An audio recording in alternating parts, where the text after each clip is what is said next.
गुजरात के इलाका थाना कुकराली की हदूद में 3 नामालूम मुल्ज़मान ने मामूली झगड़ा पर बेकरी पर काम करने वाले एक मेहनतकश को तशद्दुद का निशाना बनाया और उसकी दाढ़ी और मूंछें मूंड डाली। पुलिस ने तीनों मुल्ज़मान को गिरफ़्तार कर लिया है। वीडियो वायरल होने पर पुलिस का एक्शन देखिए इस वीडियो में।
खाली दाढ़ी मुन्नी और कोई काम नहीं रहा।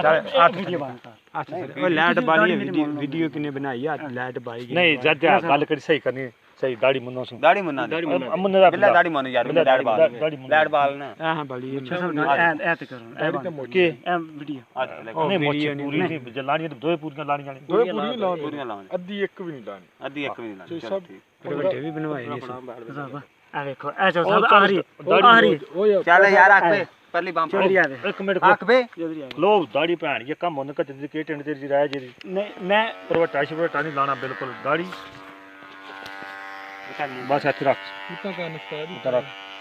और ते ना पूरी कर दे दाढ़ी तेरी फेर हो जानी है आखलो कि बंदी भी कोनी जी बनेगी भी ये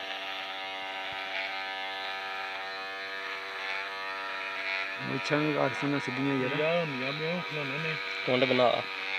ये कला साड़ना नहीं दो लानी ना मशीन तेरी खुंडी मुंडू पट दी ऊपर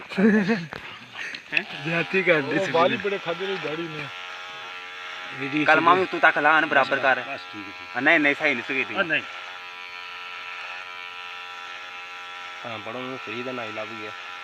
क्यों जी देन जो 50 रुपए बच गए चल टिक्कियां टाफियां मार दी यार नहीं मुझे एक गल है हूं सोना लग है ठीक ही दाढ़ी तो बगैर सोना लगती आप लो यार मोछदी मन न होई है ना वाले बाड़ा दाढ़ी तो सीधी कराने को जी बराबर है कि पहाड़ी लगती है चल आंदा ठीक है चल ठीक है तो पूरी लानी मैंने